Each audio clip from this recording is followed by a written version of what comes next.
All right, everyone, this is the fifth lesson on investing, so thanks for joining. My name is Martin Shkreli. I'm your host for this series of investing basics. We're going to go through a couple of things. Just give me 1 second while I load some files up. And one of the things we're going to talk about today, and this course is pretty iterative, and you may find it even a little bit kind of going over the same material over and over again. But I think that each time you do a financial model and you understand financial statements better, the more and more things become apparent to you, and the more you sort of come to grips with key facets of finance that are very important. So what we're going to talk about today is sort of a little bit about portfolio construction. And we did quite a bit of work in the last few lessons on single companies and trying to understand kind of IBM and Apple and a few other companies. And so now what we're going to turn to is just we're going to get back to individual companies in a minute, but what we're going to turn to a little bit is trying to understand the best way to sort of come up with an approach on how to use this sort of the tools that we're learning and apply them correctly. So one of the things we're going to do is we're going to talk about a universe. And a universe, at least when it comes to investing, is sort of we're going to refer to it as a list of securities that we will focus on. So it's pretty simple. It's basically we're going to, it could be sector focused, market cap focused. So we can say I'm just going to look at small caps, medium cap, or large cap. You might want to look at small caps because maybe you think that there's more alpha in small caps, or you want to look at large caps because you're investing too much money. You have billions and billions of dollars that you're managing, and you can only invest in large caps because small cap companies are too small to make investments in. You might invest in a sector like tech or healthcare or energy. You might say that you want to invest in growth versus value. Maybe it's a style focused. There's lots of different ways to limit your universe. And the reason we want to limit our universe is because there's so many equities out there, at least in equities and bonds as well. You can see there are 68,000 tradable equities right now. That's a lot. Geographical is another one. You might even do a mix of these. You might even say, I'm going to do small cap biotech only in the US. And that universe could be 300 securities. And you can actually, study 300 securities with a few people. If you're going to think that you want to do at least 100 hours per security, you can cover that ground in a year. So that's sort of the reason why. You can't really do that if you're studying 68,000 securities. That's too many. It's too many. So let's do tech. Let's kind of quickly do tech. Tech, now technology and telecom. Tech and telecom. Let's try that. And we'll see what our universe looks like. 5,000 companies. That's a lot more reasonable than 68,000, right? A lot more reasonable. It's probably going to be even less than 5,000 when we get to it. So let's see.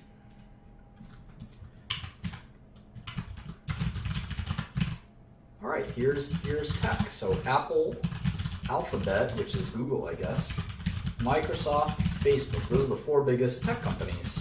AT&T, China Mobile, Verizon, Tencent, Oracle, Intel, Cisco, IBM, Taiwan Semiconductor, TSMC, SAP, NTT Docomo, NTT, not the Docomo, Vodafone, Qualcomm, Deutsche Telekom, DT, Tata. We talked about Tata yesterday, right? They're like the IBM. Or IBM is a big competitor, I think. KDDI, I think that's a Korean. No, it's a Japanese company. BT Group, that's British Telecom. SoftBank, Baidu, Broadcom, who else? Texas Instruments, TI, Telefonica, EMC, America Movil, that's Carlos Slim's company, right? Salesforce.com, Telstra, it's an Australian company. Orange, Singapore Telecom, Adobe, you know Adobe, Etisalat, ASM Lithography, China Telecom, Infosys. These are the Canon, BCE, BCE is a Canadian company, Saudi Telecom, Nokia, Cognizant, talked about Cognizant being an IBM competitor, Yahoo, T-Mobile, who else? Ericsson, China Unicom, Hewlett Packard, that's how low they've sunk. Hewlett Packard, NXP Semiconductor, NXP Semi, and Telecomunicação. That's the top 50 tech and telecom companies in the world. How many did you recognize? How many do you recognize? These are all international publicly traded tech companies, and they range in market cap from 500 billion or so for Apple to 26 billion. 26 billion. We're going to use the Excel freeze panes to freeze it like this. And we're going to save this file and we're going to call it just tech. And I'm going to upload this to the share drive. Call it tech. Let's put the stock ticker here, Apple. And we're going to put US if it's a US company. MC is market cap, right? And this way we can kind of compare, all in one file, we can compare all of these companies. In fact, we can even make links. Here's our Apple model. We can open it up super fast, check it out, then open up our, we did IBM, right? We can do our IBM model. That's pretty cool, very handy. Let's see, stock price, right? Market cap, net cash, enterprise value. We'll look at all this in a second. We can make this all automatic too, but I'd rather do it like this. Maybe the prices we can make automatic. 103.01 for Apple. How about IBM? It's like 170, 137. A little dyslexia going on. Alphabet, Facebook. So which one should we look at next? Well, if we learn Tata, we learn a little bit about IBM. If we learn SAP, we learn a little bit about IBM's software business. If we learn Dell and EMC, Dell is now a private company, we learn a little bit of IBM's server business. So they're all kind of interconnected. For Apple, we would have to look at AT&T, their biggest customer. And their competitors would include Alphabet or Google. So there's a lot of reasons that we want to learn one industry. Because if we started to look at, if we put Coca-Cola in this list, it wouldn't tell us anything about any of these companies. But look at all these telecom companies are big customers, right, of companies like Cisco. They're big customers of all these different equipment companies. So there's a food chain. Sometimes we call that a food chain or supply chain. And it all links together. So we can study this by sort of having, let me make a new file here. You can sort of draw this stuff out. I know a lot of people like to do this in tech. I'm not a tech expert. I know people like to do it, stuff like this. I say Apple. You can even just put the stock ticker, AAPL. These sell phones to who? AT&T. Or their AT&T's a carrier, I guess, right? So you have this relationship. And you have this relationship to what? The consumer, right? Consumer. And who does AT&T buy equipment from? Cisco, right? Cisco, Ericsson, Alcatel, all these companies, right? Nokia.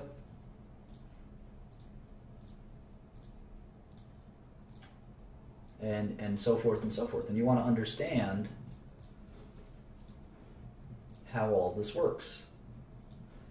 Does Apple buy Intel chips, or do they make their own chips? I don't even know.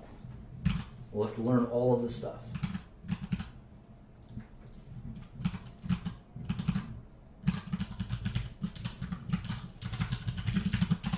Google will tell us about kind of the advertising business, won't it?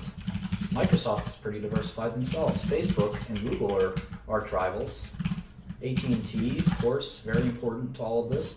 China Mobile is our first foreign company. This trades in Hong Kong. We're going to trade some Hong Kong stocks here too. Verizon, well, they're very important in all of this too. So Verizon, we can make Verizon over here.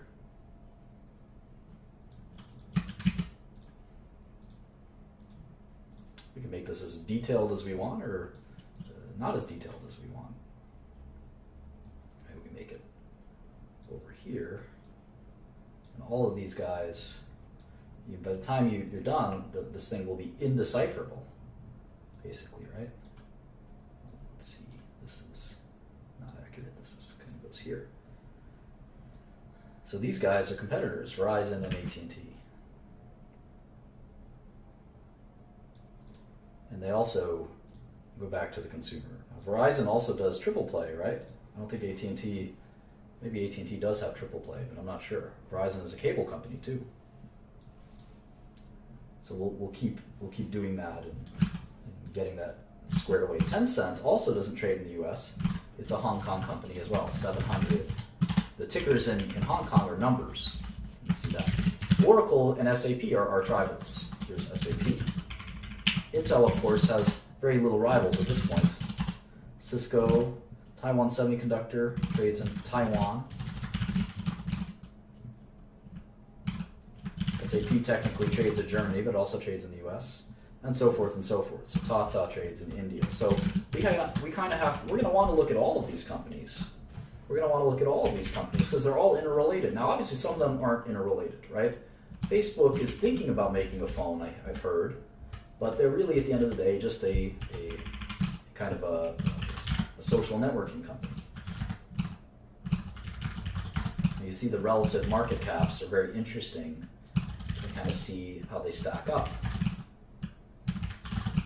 Verizon might be a fun one to look at, I'd say.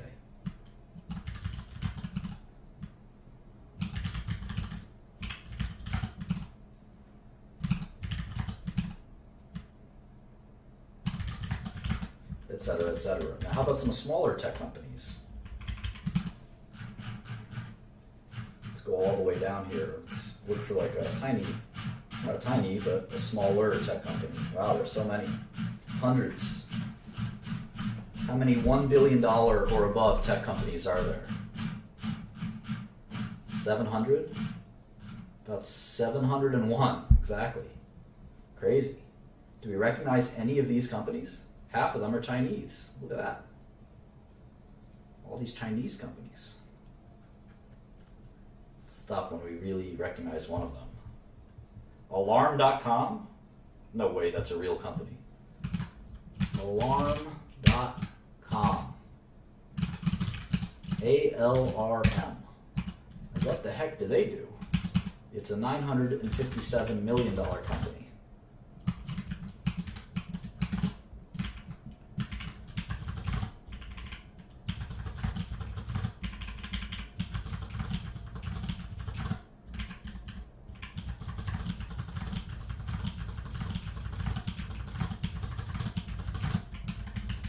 Alarm.com.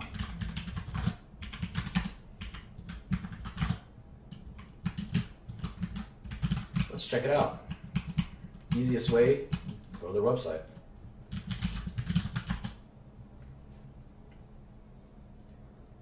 Protect what matters most. Cutting edge security you can rely on. Okay.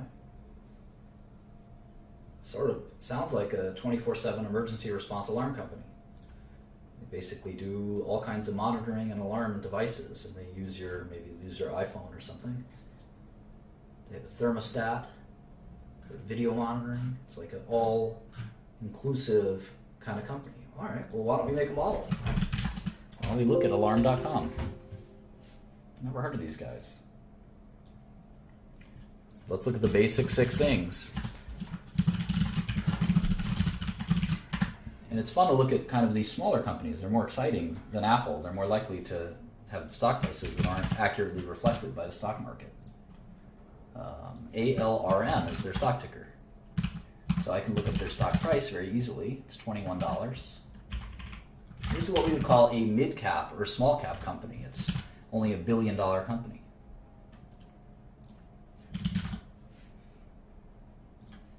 Go to my SEC search box. CEO's 3 alarm. Funny. All right, 10K. They're in Virginia. And they have 45 million shares outstanding. 45.582 million shares outstanding as of Q4 2015, at the end of Q4 2015. So that makes it roughly $1 billion company. This is much more reasonable, a $950 million company. It would take you $96 million roughly to buy 10% of the company. It's affordable. There's the 10K. All right. First page of the 10K, we are a leading platform solution for the connected home. Through our cloud-based services, we make connected home technology broadly accessible to millions of home and business owners. Software as a service, we're going to see this a lot in technology, SaaS or SaaS, software as a service. Blah, blah, blah, blah, blah. All right, I don't want to read this yet. I want to do the top 6 that I look at. Stock price, shares outstanding, market cap. How about cash? Do you guys have any cash? First thing I care about. Show me the money.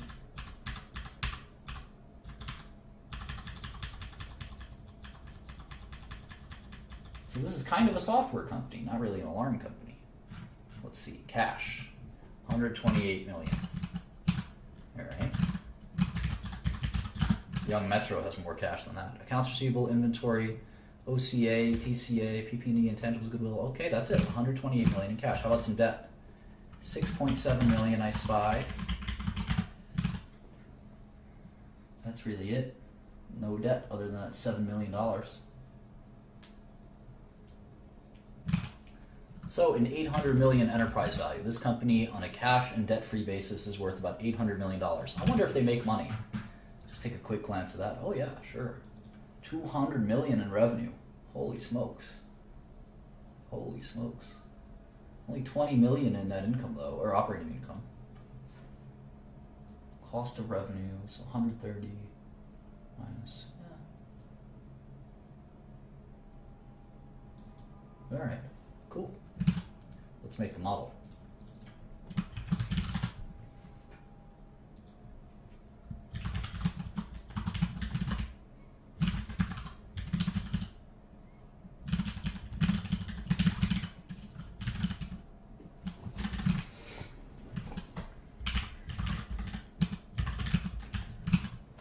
Look at that revenue growth. Pretty amazing, huh?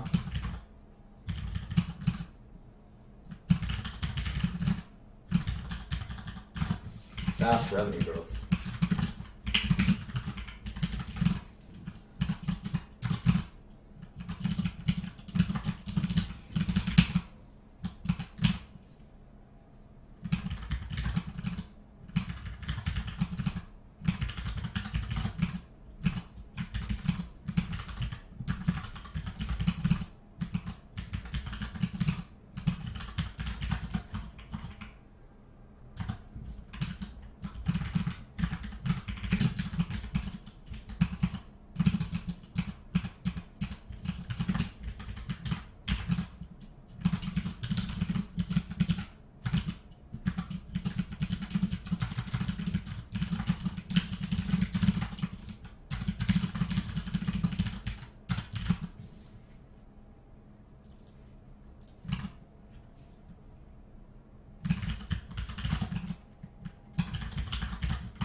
Gross margin, of course, is always revenue minus cost of goods sold.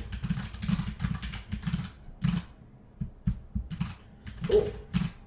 Sales and marketing, general administration, R&D. So sales and marketing is just ads, right? Basically just ads. 21 million. It's the smallest company, right? If your ad budget and your sales force is 20, 30 million. That's not much. It's a small company. I wonder how many employees they have. We're going to look that up soon. Knowing the number of employees is actually very important. General administrative, this is your legal fees, your auditor fees, all that stuff. It's also pretty modest sized company. I've run companies with more general administrative expense than this, 30 million a year. That's a pretty small company. How about R&D? Well, looks like they're doing a lot of R&D. We'll talk about how to analyze that in a second.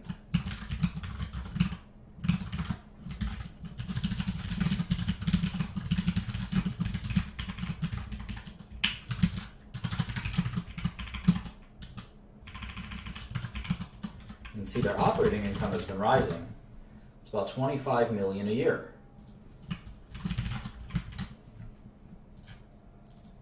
So, if it's an $800 million company, it'll take you about 33 years to make your money back.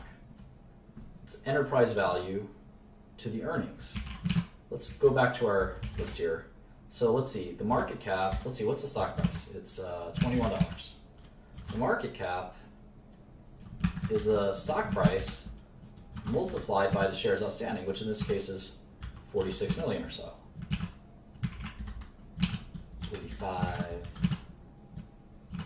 582, is it? Yeah, 45,582. The net cash was 128 minus 7, so the enterprise value is this. All right.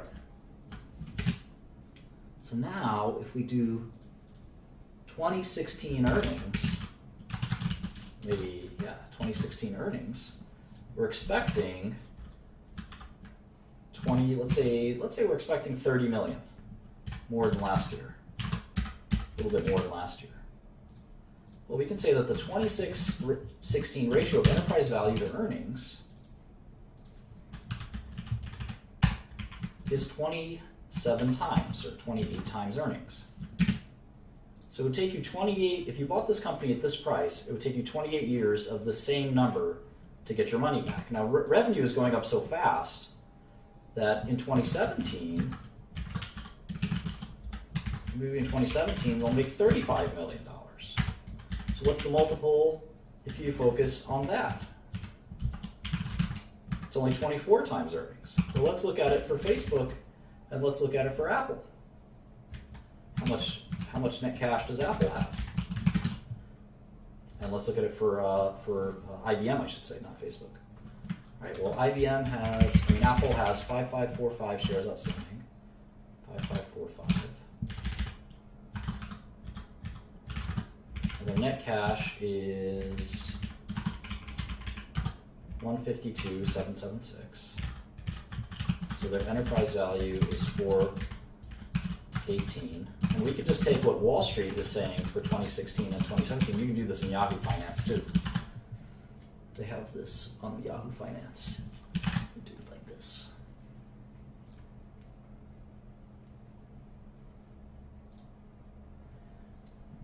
For Apple, they're expecting 50 billion in net income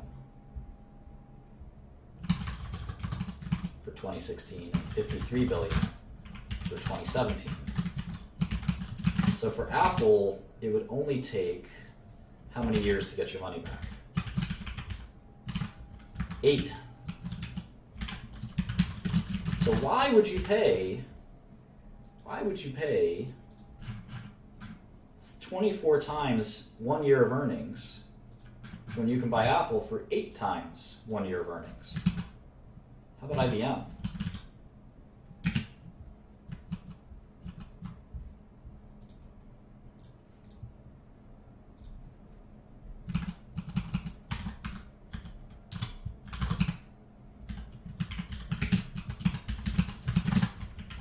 IBM.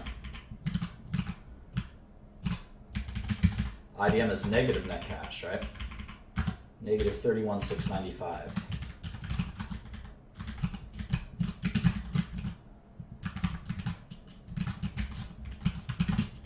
And what does Wall Street think IBM will earn in 2016 and 2017?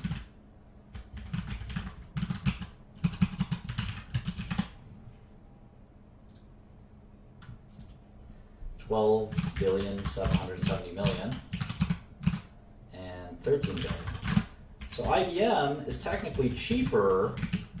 It's not actually cheaper, but on an enterprise value to earnings ratio, it's 13 years. The company is worth 165 billion. If that doesn't make sense, stop and go back to the first few lessons. The company is going to make 13 billion a year. If that doesn't make sense, stop and go back a few lessons. So on a ratio basis, you're buying a company for $165 billion. You could buy a share of that company. And the company is making $13 billion a year. So it would take you 13 years. Apple will only take you 8 years. It's pretty amazing. Do I have this right for Apple? Let's see. Let's see. Net income. Yeah. That's right. Eight times earnings. Pretty crazy. So people are more concerned that Apple can't keep up these earnings than even IBM. That's what you can imply by this. It doesn't mean that you should buy Apple and sell IBM. It means that the market's very worried that these earnings may fall victim. So it's assigning it a higher discount rate. Because if you do the opposite of a PE, you can do an earnings yield. So you do 1 divided by, or you can do the earnings divided by the market cap. It's like a bond. And you can see it's yielding 12%, which means it's a higher, in essence, discount rate. Higher discount rate.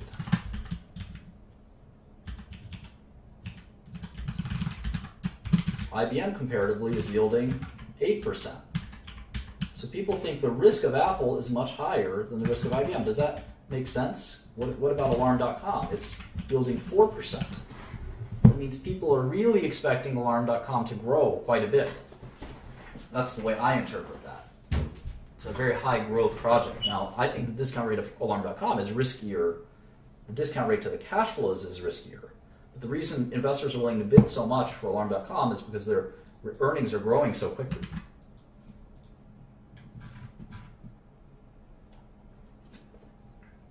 So we have a lot to think about and discuss, but we're trying to slowly get a sense for all of this stuff. So let's keep going with Alarm.com.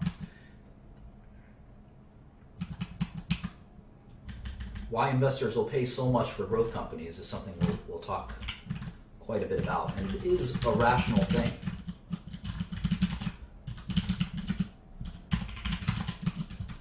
It is a rational behavior. A lot of value investors don't think it's rational, but it's not necessarily wise. There's a lot of bad value investors, just like there are a lot of bad growth investors. And I'm the best named. I'm just kidding.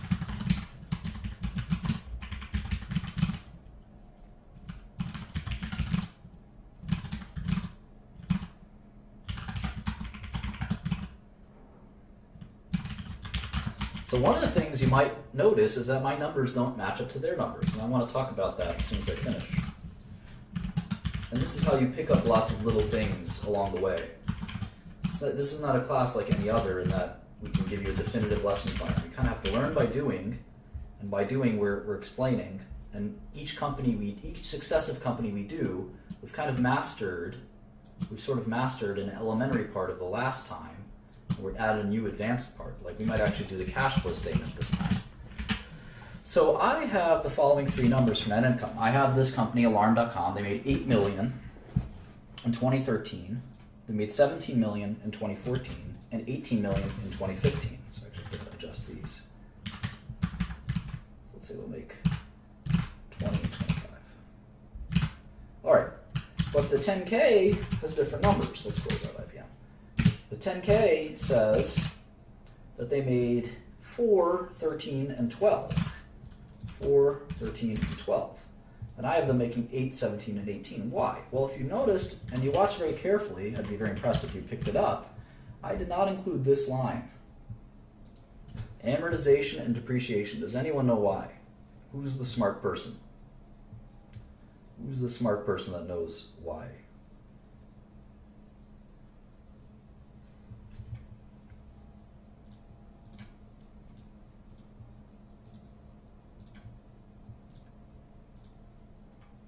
It's a non-cash expense. Way to go, Gaslight. Way to go.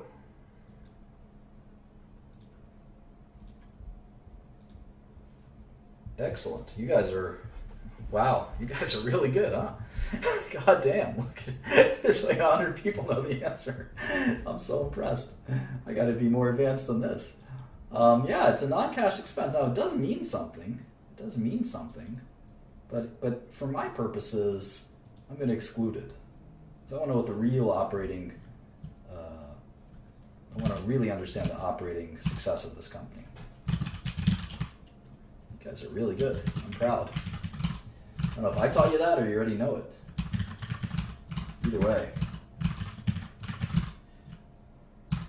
And keep in mind, we're doing this model in millions. You should always do your model in millions. Everything I do is in millions. Even when I go to the grocery store, I buy it in thousands of millions. I'm just kidding, of course. All right, so let's look at some more numbers, shall we?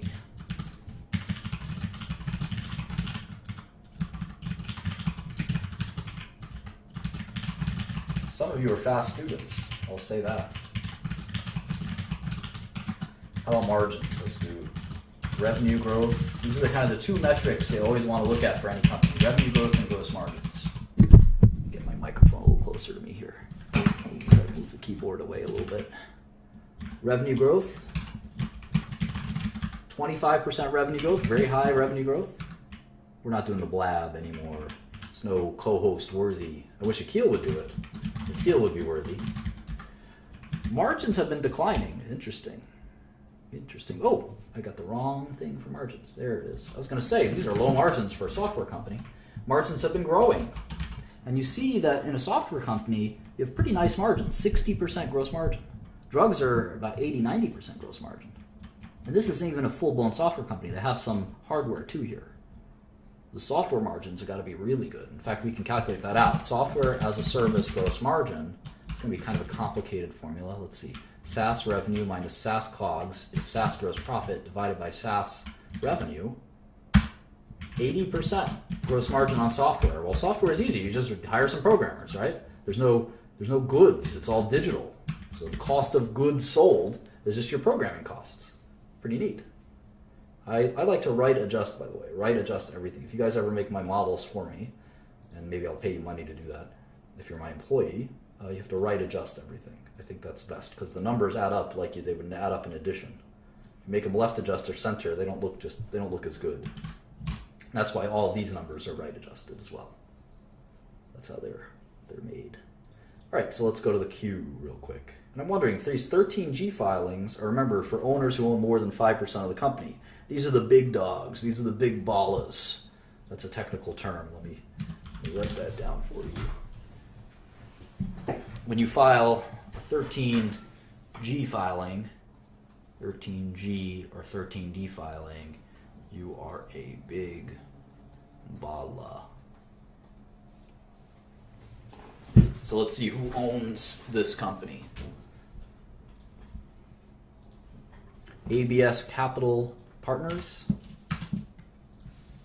Stephen Trundle, maybe the CEO or something, who knows. And, Franklin Resources, a big mutual fund. I'm friendly with some of those guys. And you have the 8K filings, which are the current reports. So we see 10K, which we know. Now we know the Schedule 13 filings. Let's look at this 8K. An 8K is sometimes called a current report. So it's any news, any material news. Current report. And you can basically get everything you need just from the SEC filings. So any material news has to be in 8K. And if you look at the actual Form 8K, you can see here, it looks like an SEC form, and it just says, we issued a press release. Attached, please find the press release. Well, here's the press release, and it's the quarterly press release. So pretty simple stuff. And you can see they give guidance. So they're actually saying, for 2016, we expect total revenue of $236 to $240 million. Let's go to our model. Well, last year was 209. So 236 means that's going to be another 20% growth. They expect 236 to 239. Oh, that's less than 20% growth. They're slowing down. In fact, you have to grow only 14%. So they're really slowing down their growth. I bet their margins will still be really good. Let's see. Let's calculate. What do you think their margins would be? 60, it was 58, then 60, then 63. Maybe it's going to be 64. So their gross margin would be 152 million. Sales and marketing, let's see how much sales and marketing has grown year over year. I wonder if it grows faster than revenue. It shouldn't, right? Your costs will hopefully grow slower than your revenue is growing. You have a problem if it goes the other way around. Well, they're definitely investing in it. It keeps growing. So let's assume that their costs grow by 10%. How much income would they have? They've jumped to 34 million in income. I don't know how much interest they'll have. You can see they have taxes. So let's say they have 30% taxes. So we'll do 24 million. 24 million in net income for 2016. But I'm curious why they're only forecasting 14% growth. That's sort of like a somewhat weak growth compared to the last several years. Now, it might be because they're just a bigger company and you can't grow forever, can you? Can't really grow forever. They probably don't need much in G&A, right? They should probably not grow that much, or R&D. Spending quite a bit on R&D. So maybe they'll make 28% year over year.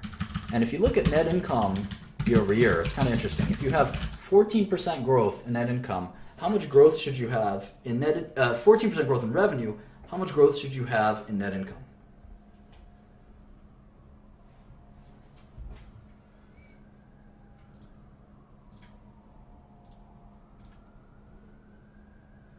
I'm not using analyst ratings. I've never used analyst ratings. Buy, sell, never.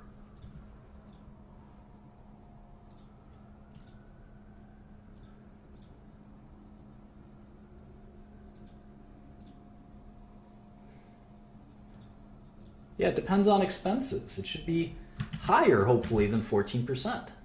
That's called, we call that leverage. Leverage. And I'm disappointed that so many of you got this wrong. I'm disappointed that so many of you got this wrong. If revenue grows, so let's say this is 2015. This is 2015. You have 100 million in revenue. And this is your lemonade stand. It's the most successful lemonade stand ever.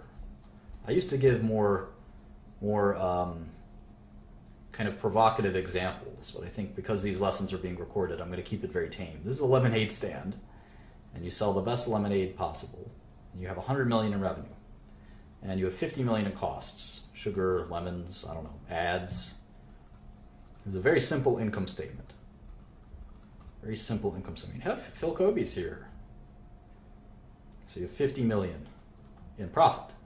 Well, let's say your revenue grows by 10% for 2016. What's your revenue? It's 110 million, right? And let's say your costs only grow by 5%. That's what, 50, help me out here, 52.5 million? Right?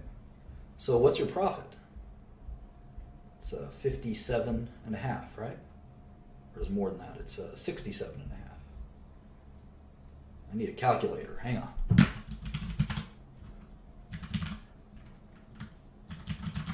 $57.5.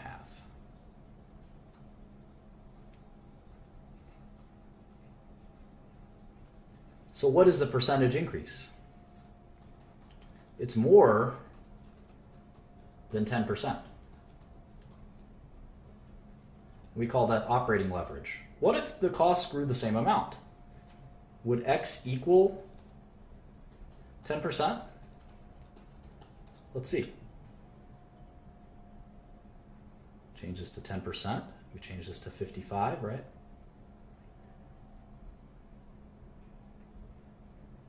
This becomes 55 million. And its X is 10%. So if revenue growth is greater than cost growth, therefore revenue growth will be greater, or net income growth will be greater than revenue growth. And that's what we hope. We hope that we don't have to, we can grow our revenue faster than we can grow our costs. If that makes sense. All right.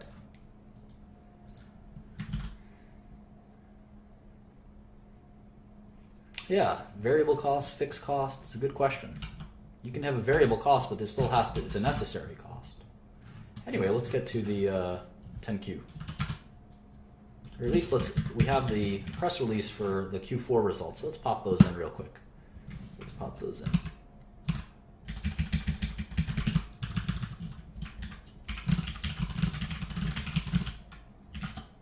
Where are we? Q4 15, right?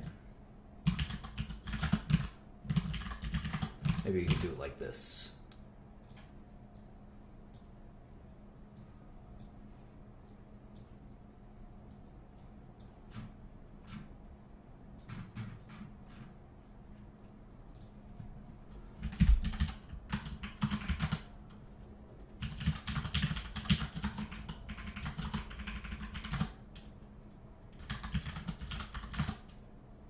It's crazy that their biggest expense is R&D. It's almost like they have a lab studying alarm technology. It's pretty advanced stuff for an alarm company. Now again, I'm excluding that amortization and depreciation. We're going to get back to that in a second when we go to the cash flow statement. Since you guys are so fancy and you know everything, I'm going to hit you with the cash flow statement. And we'll see how smart you are then. We'll have your brains turn to mush as you ponder cash flow statements. What am I doing here? What am I doing? I need a line. Here we go. All right, and to copy paste, we're just going to copy and paste everything and put it there. We're going to, let's see, maybe make this even a little bigger. Trying to see that Q4.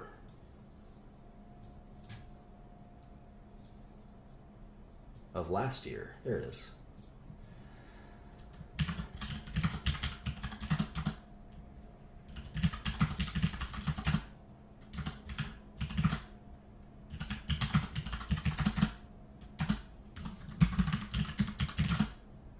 Oh, did I? Oh, look, I made this in thousands. I made this in millions. Uh-oh. SpaghettiOs. I gotta fix that. Let me change it around.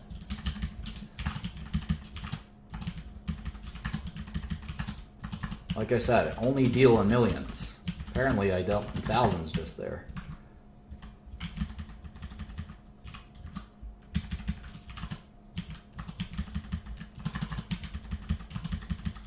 There we go. Easy peasy.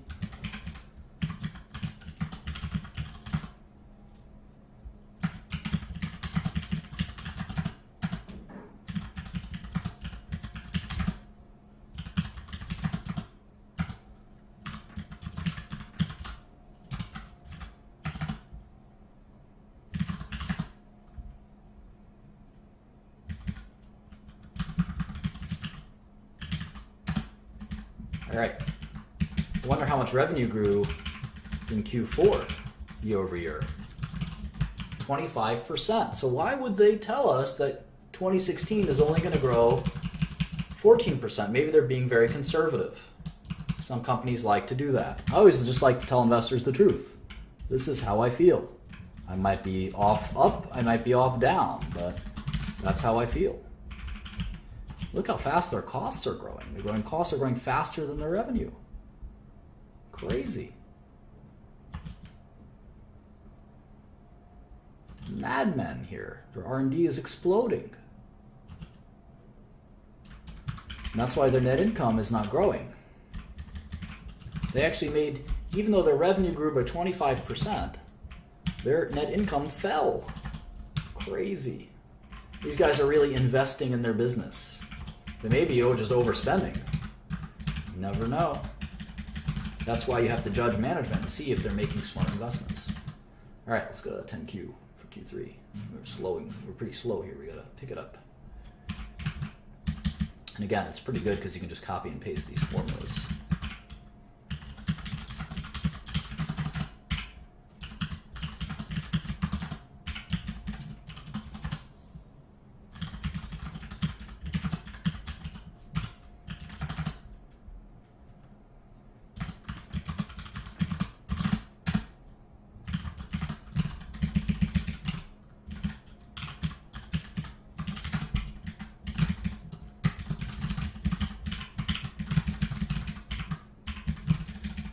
this just takes some getting used to, get some experience. You can really, this is second nature.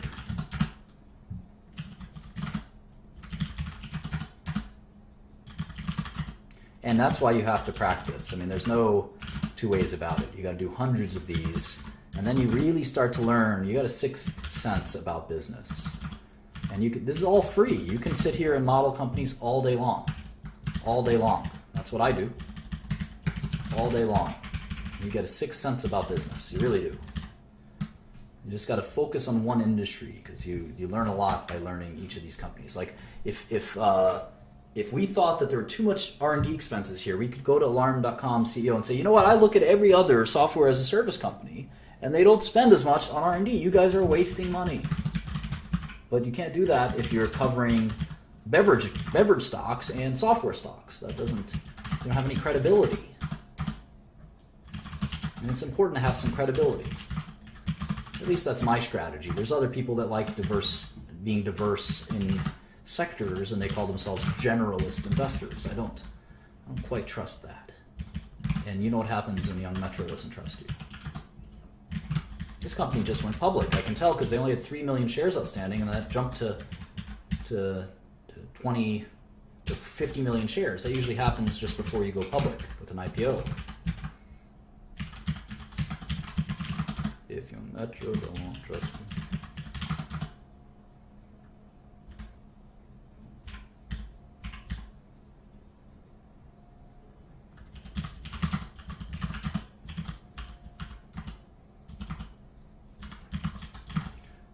Yeah, I've gained a ton of credibility in pharmaceuticals by knowing just about everything about pharmaceuticals. It really, I think, what was it, was it Vanity Fair? They said anonymous pharma CEOs said they were humbled at how smart Martin was about pharmaceuticals. Well, I don't think I'm very smart. I just kind of focused on it. And if you do it all day, you can be an idiot, and it still kind of sinks in.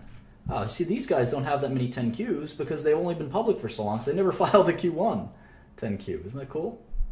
We can actually use the 2015 numbers to reverse engineer it. 2015 minus these 4 quarters, three quarters, we'll get a full year number.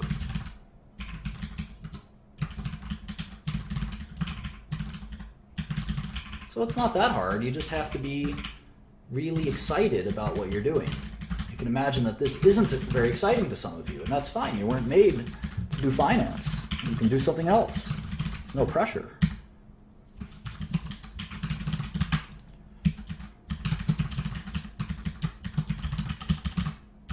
I don't think I'm a genius. I just think I love pharmaceuticals, so it becomes so easy for me to study hundreds of pharmaceuticals because I love it.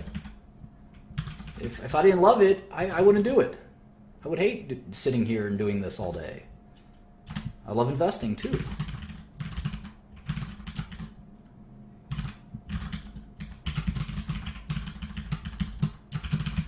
I like working hard and making people happy with my good results. It's a great feeling.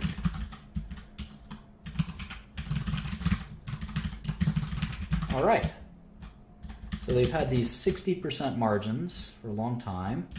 They've had that 25% revenue growth for a long time.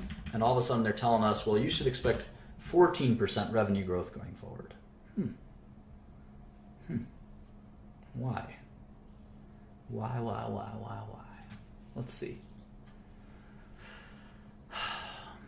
It's the leading platform solution for interactive security in the connected home.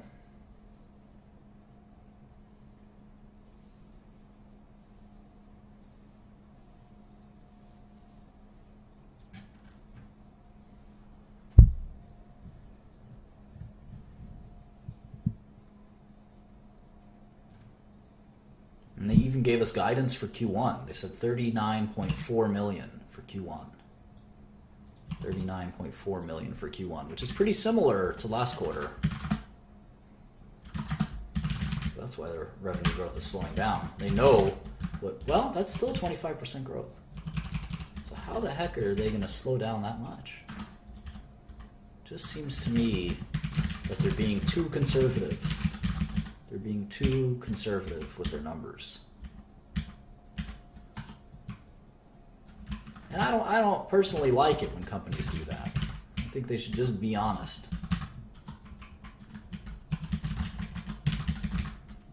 My executives always tell me, Martin, just be super conservative, under promise and over deliver. Well, that only goes so far. If you under promise too much, it's just not credible. I don't believe in that. A lot of people don't like that. But I like to keep it real, as you know. Like Dave Chappelle. Look at their tax rate. They're an American company. They probably have only American customers. Their tax rate should be 35%, but occasionally it's not.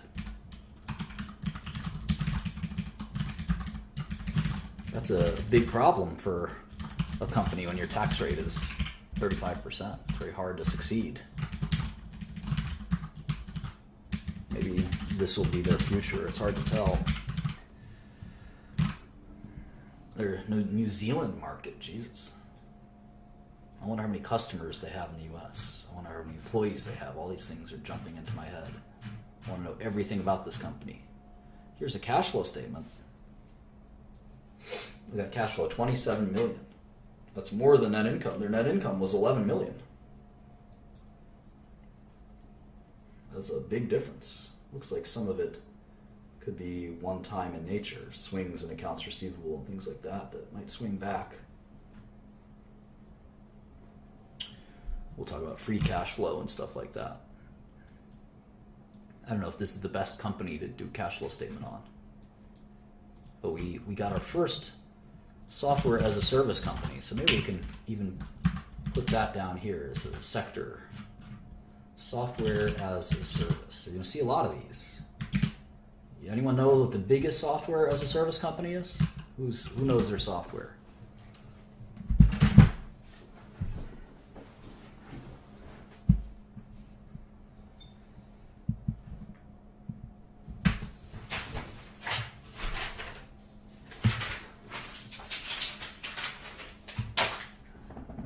It's not Amazon or Oracle. Q1, Q2, it's quarter one, quarter two. It's Salesforce.com is the way I would think of it. Definitely Salesforce.com. I mean, pure play company. Software as a service, I would say. Salesforce.com. When I think of software as a service, I think of a company that is charging you a recurring monthly fee, something like that. That's software as a service to me. Salesforce.com. Yeah, maybe Oracle, but Oracle is more of an enterprise. In fact, let's write that down. Oracle Enterprise Software. And Salesforce is kind of like hybrid enterprise software as a service. This is IBM, I'm writing consulting. Consulting off outsourcing. That's what IBM is. Pretend that they're the cognitive computing bullshit, but it's all they are is a consulting and outsourcing company. How about Apple? Consumer electronics? Right? Consumer electronics? Well, it's AT&T, telecom. Maybe we just call it carrier? Or just telecom? Verizon's telecom, China Mobile's telecom, and maybe we just take telecom out and we move it to the bottom. We say, I don't want to look at telecom. I hate telecom. Put telecom down here. Maybe you don't hate telecom. Maybe you just want to look at it separately. Apple's gross margin is about 40%, I thought.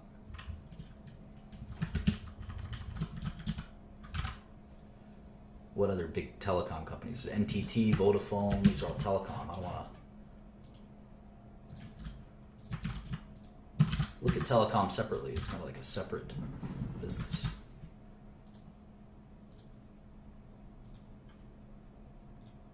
Telefonica, BT, DT.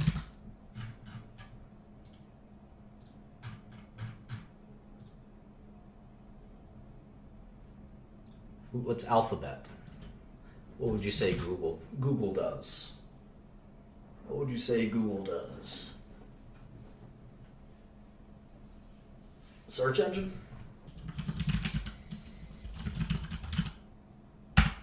How about Microsoft?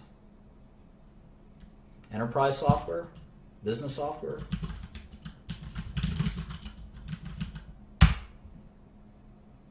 Facebook? Search engine? Or social? Cloud computing? Web advertising? How about Tencent? I don't know Tencent that well. Tencent's like a portfolio company. Intel is semiconductors. Cisco's networking equipment. TSM is semiconductors. I think Qualcomm's like a weird mix of different things. It's like licensing revenue and stuff like that. KDDI, isn't that a carrier? I know BT is a carrier. Let's move that down there. Look at carriers kind of separately. Carriers are a lot of fun to look at. We're going to look at AT&T. And that's a great one to look at cash flow and CapEx and things like that. That's a great one.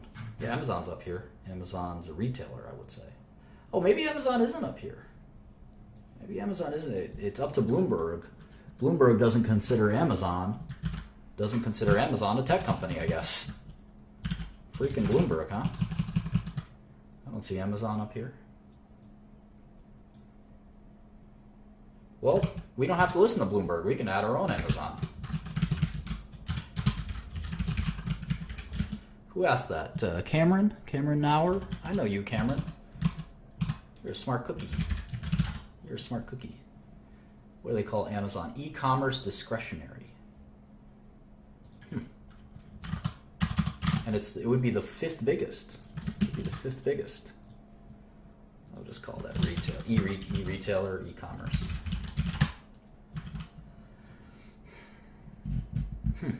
I think it's a tech company. It's sort of a mix of retail and tech. Why not? It's up to us to include it where we want it, right? Texas Instruments, this is a semiconductor company. Telefonica, that's a carrier. Who else? EMC, isn't EMC, do they keep EMC stub public?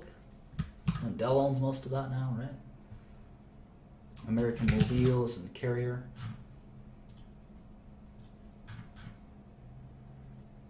Adobe, there's a software company. Orange and Telestra, those are also telecom. China Telecom. BCE, I think that's a Canadian telecom company. Saudi Telecom. So if you exclude the telecom, the list is, at least the biggest companies, is a bit smaller. It's a lot of fun. I like tech. I almost did tech for a living. T-Mobile and Ericsson is not. It's China Unicom a carrier or provider? I don't even know. I think Telecommunicazi is as well. We can always go back. T-Mobile? Where's T-Mobile? Did I move that already? Yeah. Baidu is a search engine, right? Broadcom, semiconductor. EMC is hardware, let's just say hardware. SoftBank. I don't know a lot about SoftBank. We want to, like, the same way we want to segment tech, we kind of want to segment tech and not just do tech and not do healthcare or not do consumer or not do energy. We also want to sub-segment it, because tech is such a big industry. We want to kind of get it into a, start with just one subsector. We'll pick that subsector soon. We'll pick it, in fact, we'll vote. We'll vote and pick it together after we do a couple each. Nokia's, I don't think it's consumer electronics anymore. I actually think it might be networking equipment. Yahoo is, let's say, internet. Let's just say internet. Maybe that's fair. Internet. Let's see, what else? We only did the top 50, so it's after Telecommunicazi is Swisscom. That's a telecom company. How about Intuit? That's a TurboTax company, right? Is that software as a service? Maybe. How about Changhua Telecom? I'm guessing that's a carrier, but you can check on that later. Chunghwa Telecom, of course. And Telefon, is this Telefonica? TDV? Telefon Venezuela, I think. Televena. Telenor. These are all the little Norwegian. That's a Norwegian telecom company. We've got Yahoo Japan. I think Yahoo Japan's so valuable because they have Alibaba. Now, where's Alibaba on this list? That's also e-commerce. So let's make a e-commerce list. Sectors. Consumer goods. Consumer services. Retail. General retail. Where's e-commerce? Where's e-commerce?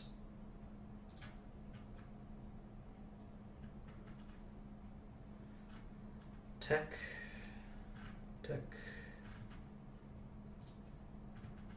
Internet. I don't know. Where'd it go? I want whatever Amazon is in. Whatever Amazon is in. Let's see if this will work. This would just go into here. So, oh, there's Amazon.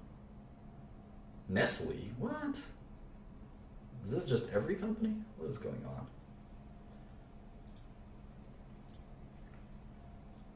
Sector. Oh, I put consumer. Did I put all this stuff? I just want internet.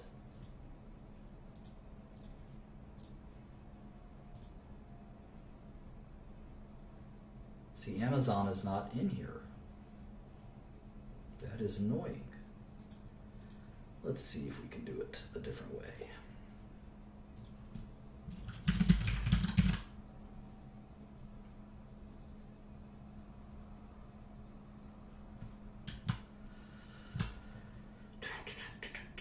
There's different classifications, so let's try this one.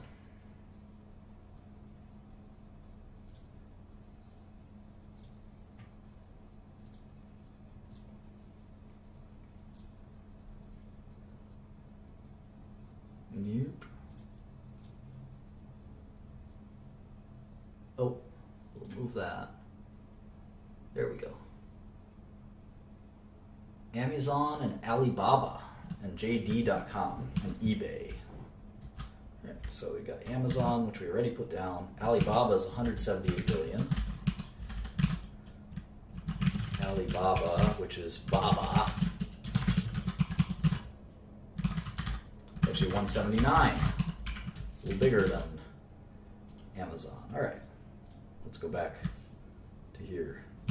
Well, no, we're doing this in market cap order, so we're going in order of the biggest companies. So some of the companies you're mentioning are too small. Applied Materials is a semiconductor equipment company. I'm just going to write semiconductor. Semiconductors. ASM is semiconductors. Right, what about Corning? It's kind of a complicated company.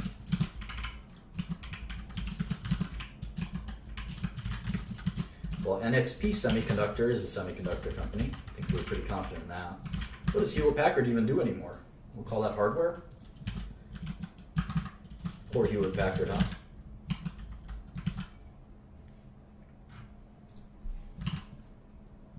VMware, that's a software company.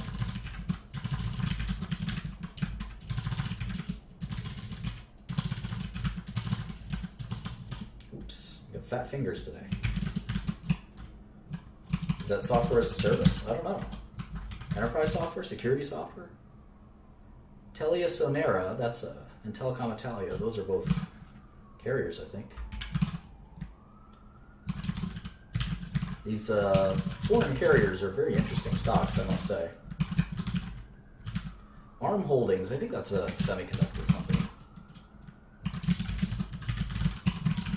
Yeah, I know it's virtualization software. Fujifilm. Fujifilm. Interesting. Wipro, that's another consulting company.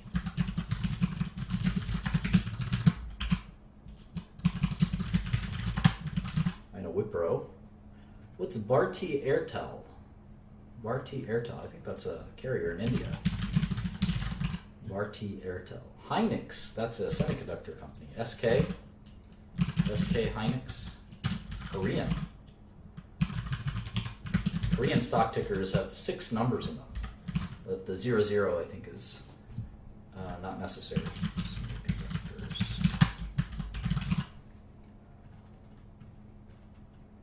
Dassault, HP Inc. I thought we had Hewlett Packard. Oh, they split it. It's HPE, Hewlett Packard Enterprises. I didn't know the split was done. And then there's Hewlett Packard. Huh. Dassault is a French, I think, software company. HP Inc. I don't know the difference. One of them must be hardware. Rogers Communications, that's a carrier. There you go, enterprise and consumer. Heady Holding, I don't know what that is. Heady Holding, Chinese company. NetEase, I think, is software. Level 3 Communications, isn't that a carrier? Level 3? Pretty sure it is. What else? It's a lot of fun to me. HCL Tech. I don't know HCL Tech. I think it might be a consulting company. Indian. Cerner, I know what Cerner is. That's a healthcare company. NVIDIA, that's a software company. I'm their biggest customer. Semiconductors.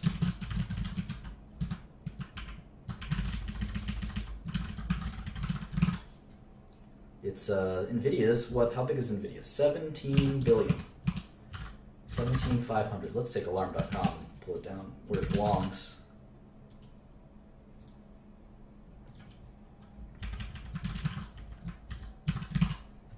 Who else? TELUS. That's and Telefónica Brazil. Those are both carriers.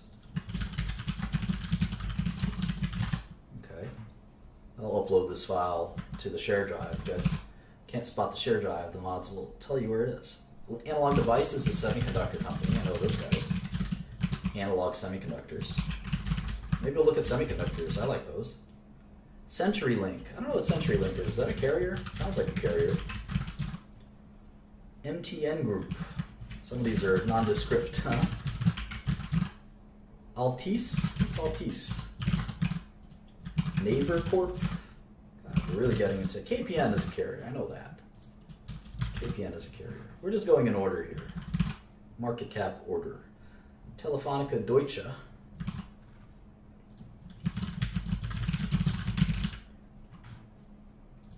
Is it a cable company, CenturyLink? I'll move it into telecom. Who else?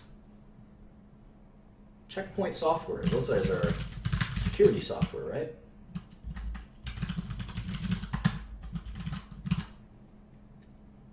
SanDisk. There we go. That's a hardware company. We all know SanDisk. Storage company, right? Who else? Sprint. You know Sprint? That's a telecom company. Yeah, I know this is boring to some of you guys. I'll just move on once we get to 100. Advanced Info. What the heck? Never heard of that. Advanced Info. It's a Thailand company. Interesting. Capgemini. I think that's a consulting company. Capgemini. I don't know a lot about it. And then finally, SK Telecom is a carrier in Korea. I'm so tempted to keep going, but we are down to 14 billion. SK Telecom is 14 billion, and Capgemini is 14 billion as well, right? 14,650. All right. So why don't we try AT&T? Why don't we try AT&T? I think we'll learn quite a bit by looking at that one, because telecom companies are very different from high-tech companies. Very different.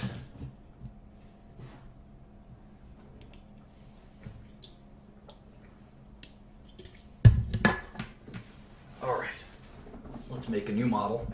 Let me put this over here. Don't need the stylus. All right, let's close our alarm.com model. We'll get back to it someday, I'm sure. let's make the link. Let's make that link. Here it is. Let's do AT&T real quick. What's the stock price of AT&T? It's $37.93. All right. We're going to look at the 6 things that we care about the most. And this time we're going to do a cash flow full model for AT&T. This is going to be at least an hour, so buckle up. And this is going to be a real roller coaster. I feel like I should drink a cup of coffee. Maybe I will. AT&T stock ticker is just T. It's kind of nice. And I always save my models as the stock tickers. Maybe I'll brew a coffee. Give me 5 minutes while I brew a coffee. I got to go ham on this one. You guys are in for a treat.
All right, let's get ready to rumble.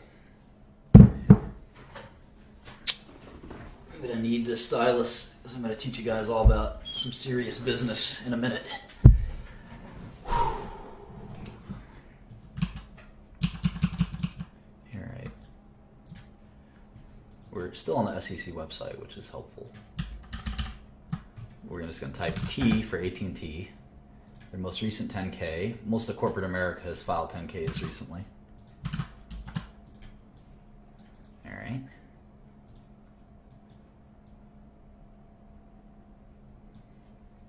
AT&T, headquartered in Dallas. Didn't know that. Dallas, Texas. 6.1 billion shares outstanding. 61.51. It's a $233 billion company. It's about half the size of Apple. It's a little bigger than IBM. It's nice to know these things, you know?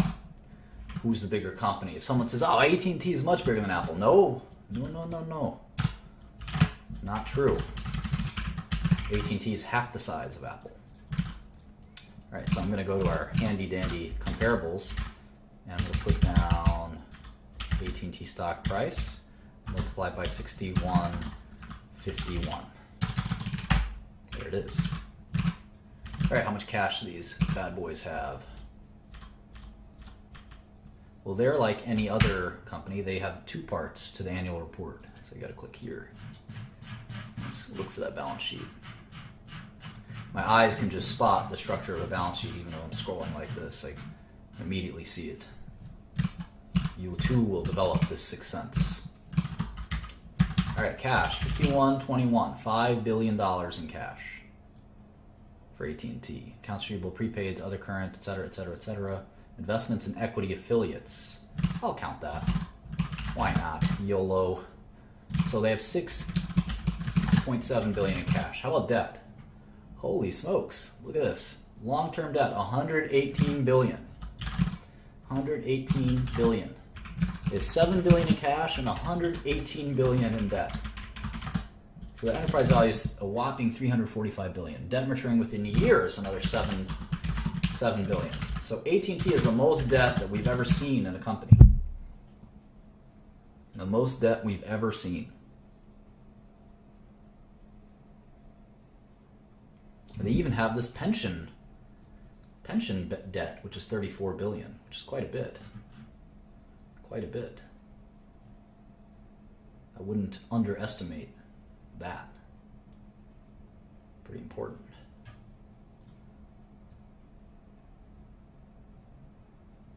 Might even include that in debt.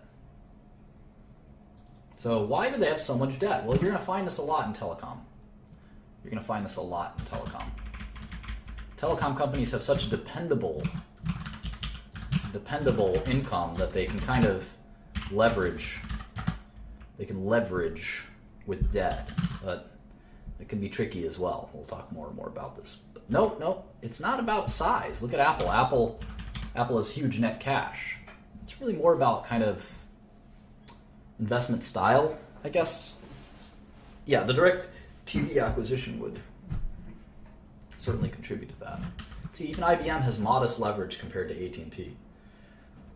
Half of AT&T is debt. 200 billion market cap, 120 in debt, 350 enterprise value. Crazy. Pretty crazy. All right.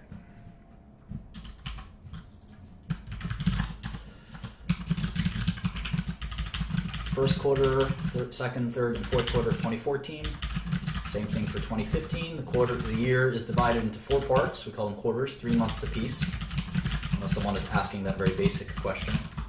And then for years are somewhat obvious. Now, fiscal year versus calendar year is something we always got to pay attention to as well. It looks like AT&T operates on a normal calendar year.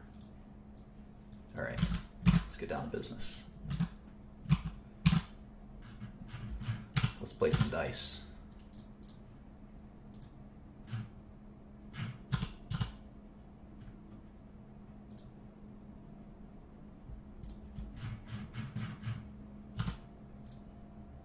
All right, here's I'm out of the 10Q. I went to the 10K. I'm into the 8K for the Q4 earnings release. If that makes any sense to you guys.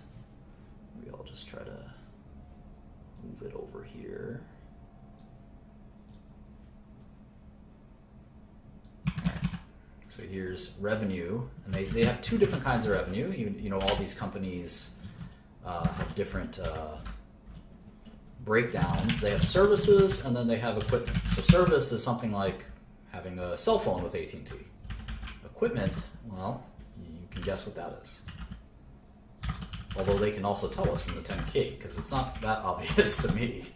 So 42 billion in quarterly revenue. That's a lot. That's up there with the Facebooks and IBMs, huh? Sorry, someone's giving me a message. It seems very important. It's from my friend Joe. Oh, I don't think it's that important, actually.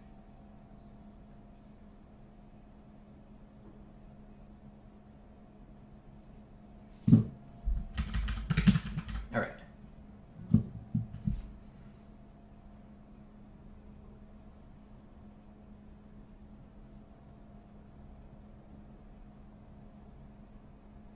Sorry about that. All right. Cost of services. Cost of services. Equipment 5868.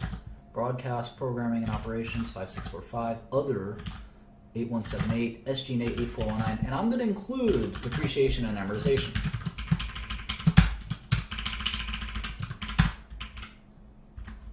I'm going to include it. And you'll see why. AT&T is very different from other businesses. It's the only time I would ever include depreciation and amortization.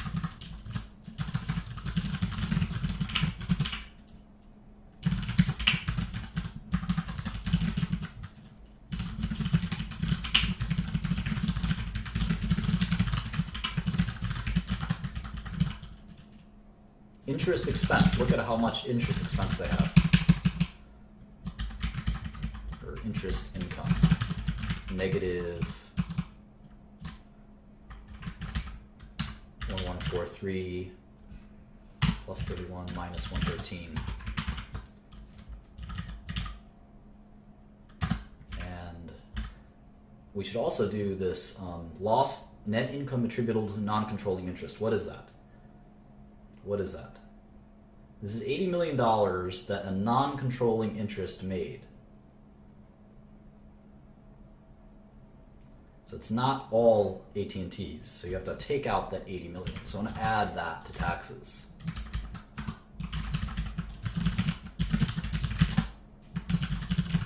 Call that minority interest.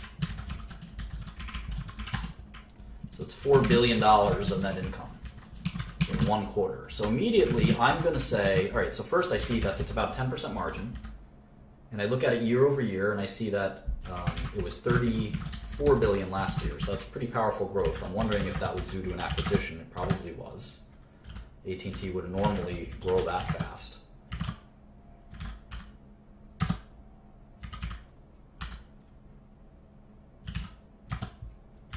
These numbers are bizarre. There's a lot of GAAP and non-GAAP issues I think we're going to have to contend with here.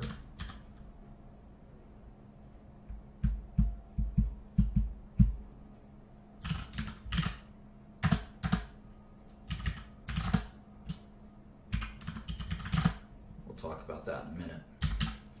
Very bizarre. But $4 billion in net income. So that tells me if they're going to do 12 billion in a year, or 16 billion in a year, that's a 22 years to making your money back, if that makes sense.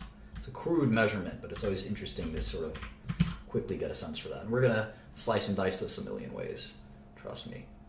The first thing we're going to do is triple check this. It seems like there's some one-time cost or something funky going on in here. I don't think they had 15 billion in SG&A, for instance. I think there was probably some one-time cost. Abandonment of network assets, I'm not including that one-time cost. I'll tell you why I'm including depreciation. It's a really important part of AT&T's business.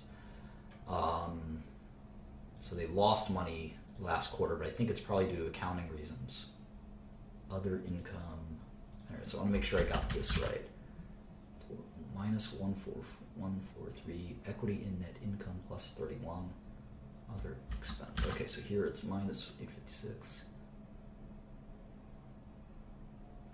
minus 13, plus 125. Okay.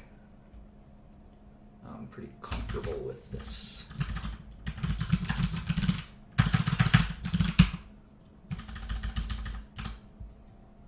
Let's see if AT&T gives us like a GAAP, non-GAAP breakdown. I think that would be very valuable. A lot of companies do that.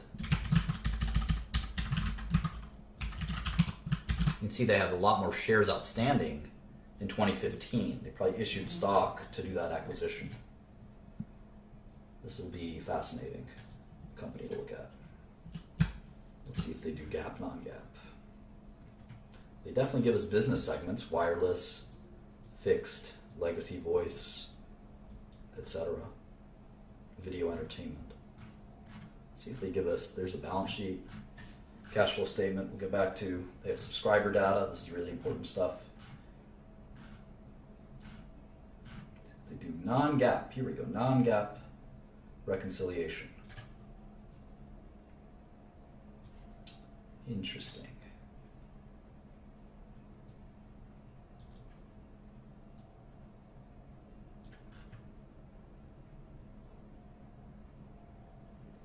These notes are going to be very detailed.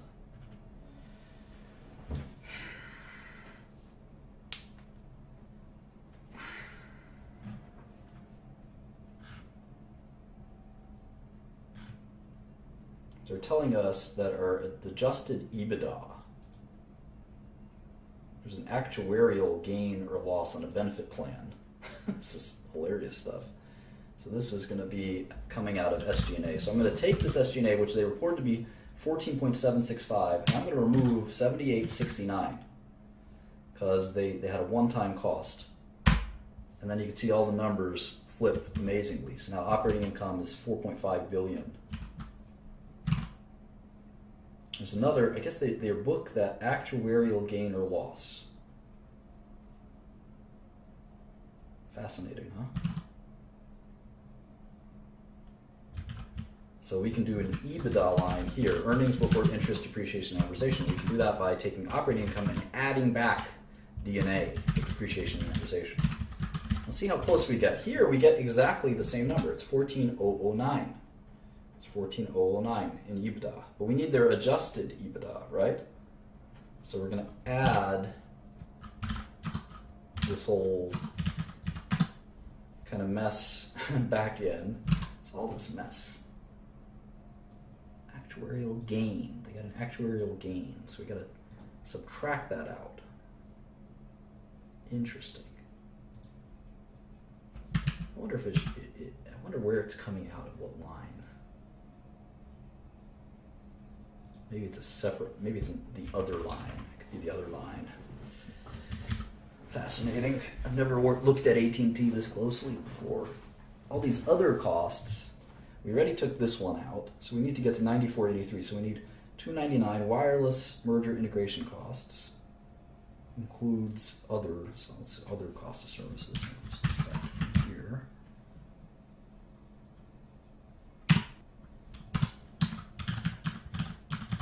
All right, so we get 9483 here, and we're trying to get 12,276 here. So I need to take 2 billion from somewhere. And add 2 billion somewhere. Maybe we'll add it here.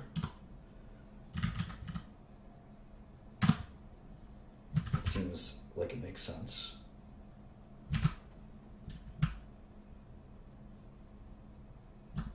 Then the other, I have to subtract 36. And there we go. It's 12,276 EBITDA. This is such complicated accounting. Now, operating income, they're saying it should be 7 billion versus 5 billion. So here we're close. It's 4916 versus 4980. Here, there's amort of intangible assets. I think we can add that back to D&A. So subtract 1273. There we go, 7072. Perfect. And here, we do the same thing with D&A.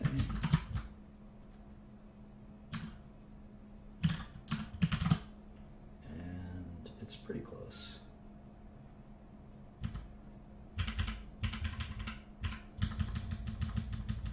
All right, so yeah, getting these quarters exactly right is pretty tedious because of their crazy, you see all this reconciliation. Accounting in telecom is pretty dense stuff. Let's move on to the 10 key. And it's our choice as to how much we're going to take their numbers or their adjusted numbers. This is definitely a bear of a company to model. Some of them are going to be practically impossible and difficult. I won't say practically impossible, just difficult.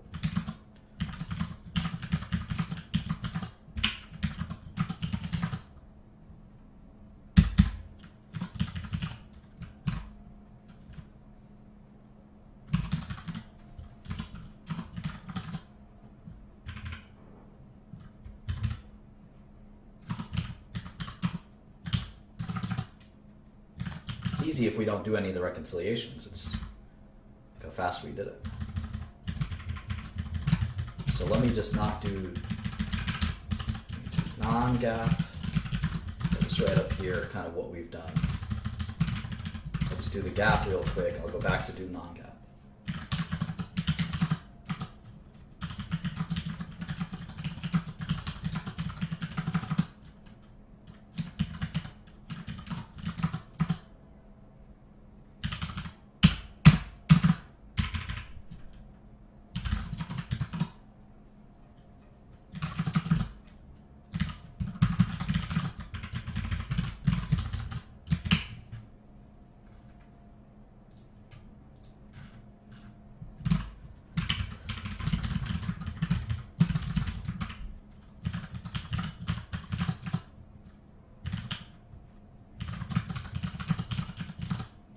looks like they, at one point, had cost of services and sales, and then just SG&A. So they put it all together. So they used to lump it all together. So they changed their reporting style, you can see.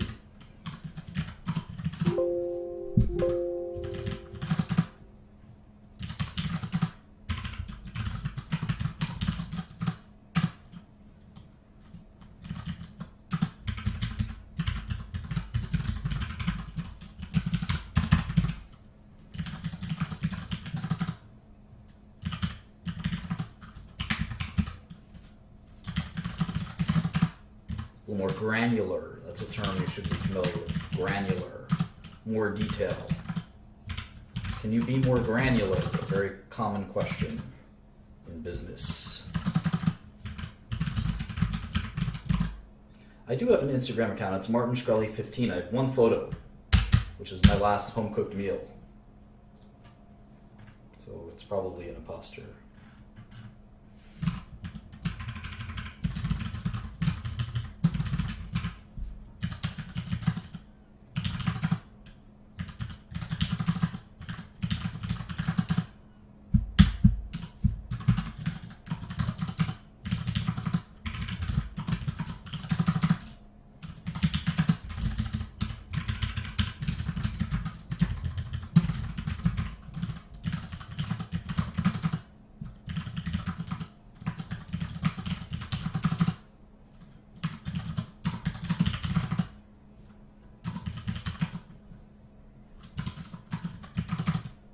Right, so we got 8 quarters or so. And we can start doing some summations.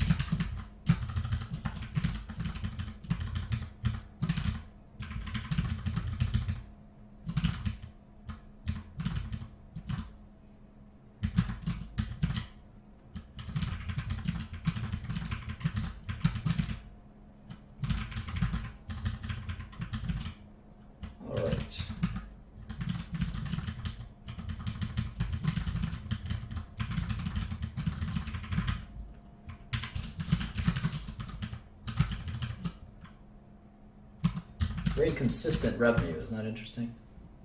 Prior to their merger, every quarter, 29 billion, 29 billion, 29 billion, 29 billion, 29 billion, 29 billion, and then it jumped up due to the acquisition. But you can expect consistency from a telecom company because the customers are the same customers every quarter, basically.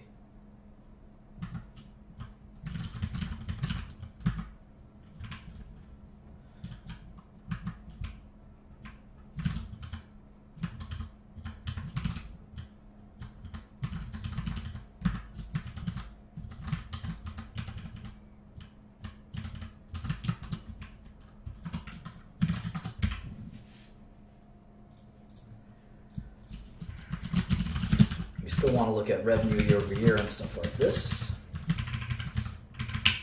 even though it's remarkably consistent. There's that 0% growth until the acquisition hit.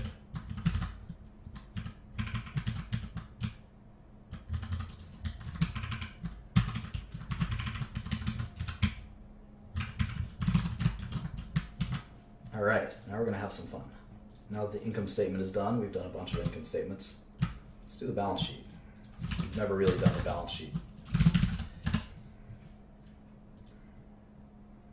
Might as well start right here. Cash. This is Q1 15. Accounts receivable.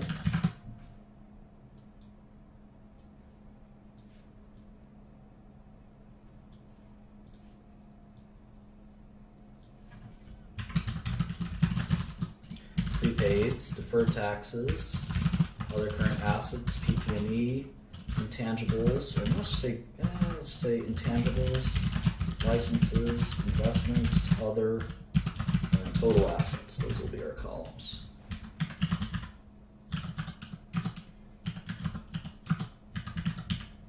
It's fascinating if you see how much PP&E they have. That's all telecom equipment. It's $113 billion. That includes stuff like satellites that they run their networks on. Keep that in mind. It's going to be really important to think about the dramatic amount of PP&E they have. Very important.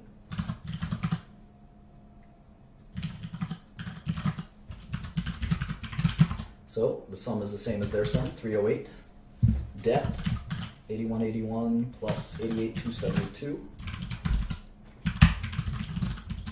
So we like to make that our own thing called net cash, right?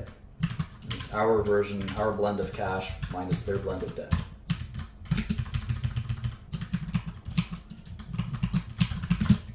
So let's see, debt, accounts payable, advanced billing, and let's say customer deposits, accrued taxes, dividends, deferred taxes, pension, other non-current liabilities, total liabilities, and finally shareholders' equity and the balance of the balance sheet. All right.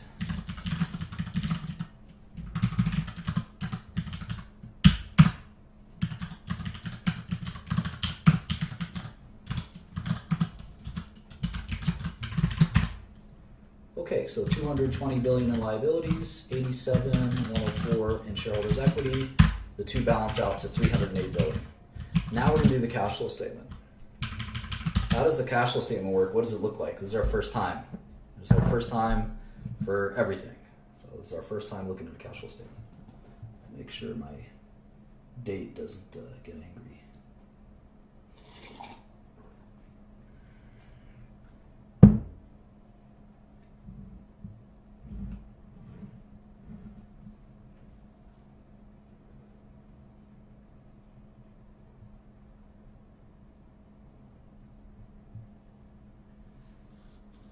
All right.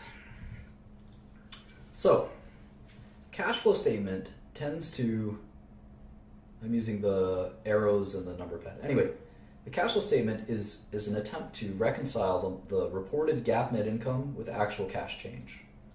So we're going to have a couple little things here. We're going to say reported into our model net income. I'm just going to link the line in the model. And I have reported GAAP net income, which is what we're looking at. In this case, it's 3276, $3.2 billion. And we're going to add back depreciation and amortization because it's a non-cash charge. So technically, immediately, you can look at this and say, all right, the company had GAAP earnings of 3.2 billion and D&A of 4.5 billion. If you add those up, the company had 8 billion in cash flow. 8 billion in cash flow. And if I do 8 billion times 4 is 32 billion, that's a pretty good deal. It's 10, 11 times earnings. That's even before the DirecTV acquisition. But we'll see that's not the full picture. So accounts receivable, or uncollectible accounts. Some people skip out on their bills. Uncollectible accounts. Deferred taxes, investments, accounts receivable, OCA, AP, pension, other. And you adjust all these things and you get something called CFFO, cash flow from operations. Cash flow from operations.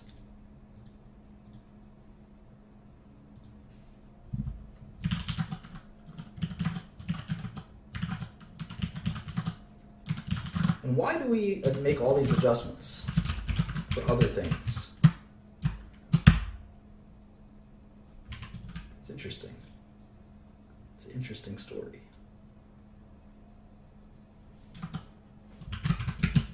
Well, here's a puzzle for you. Let's see who's really paying attention and who really understands this stuff.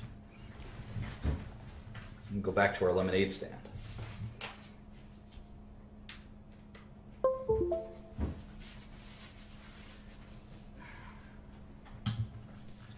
All right, so this is our lemonade stand company.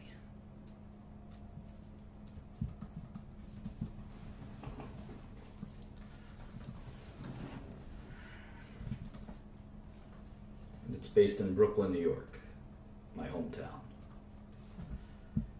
Q1, let's see, Q4 15, most recent quarter. Had revenue of $50 million. Great business. My lemonade stand's killing it. I also sell chocolate for my basketball team. My costs in total were $25 million. And my profits, as I mentioned, were $25 million. Makes sense. My accounts receivable were $10 million, let's say. And let's say Q1 rolls around, okay? Q1 rolls around. Same revenue, same costs, same profits. But as my accountants and my finance team are preparing our balance sheet, so the income statement, as we're preparing the balance sheet, we say, okay, John, how much do our customers owe us this quarter? Remember, the balance sheet is as of the last day of the quarter. It's coming up. Pretend it's April. And so we added it up, and our customers only owe us $8 million. So what happened? What happened between here and here? Let's say our cash as well went from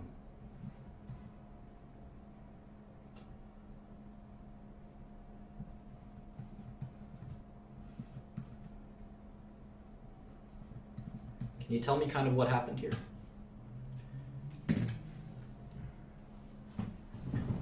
Accounts receivable, of course.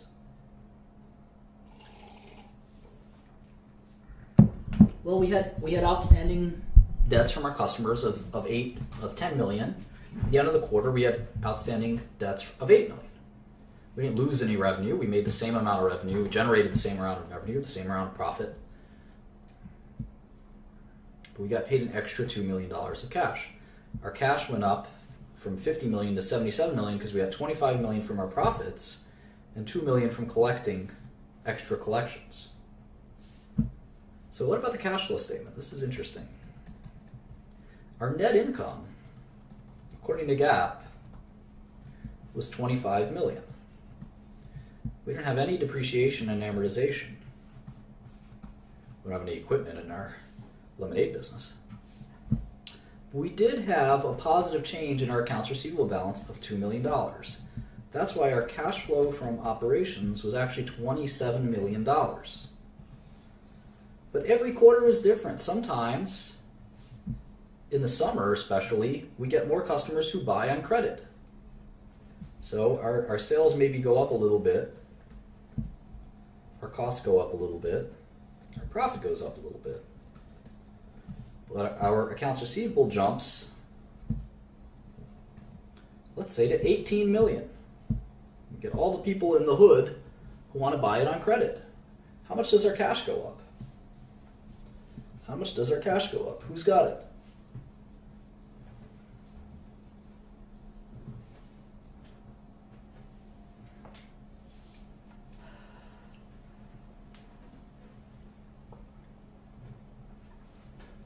What's the number?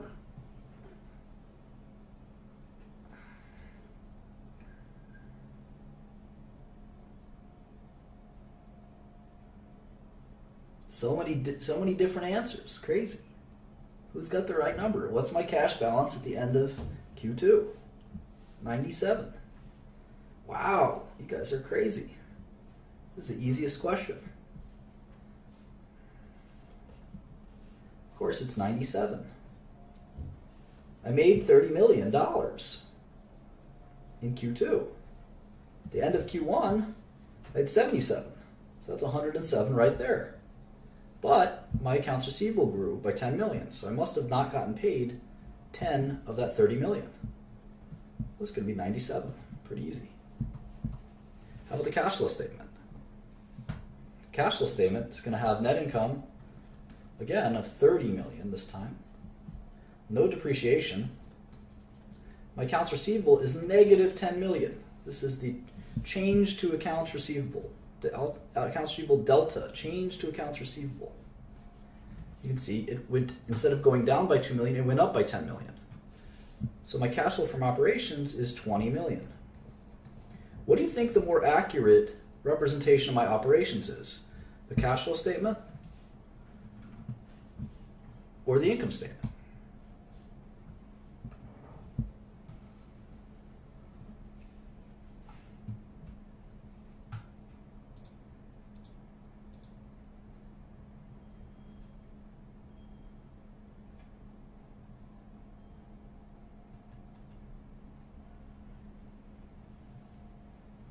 It's the income statement. It's the income statement.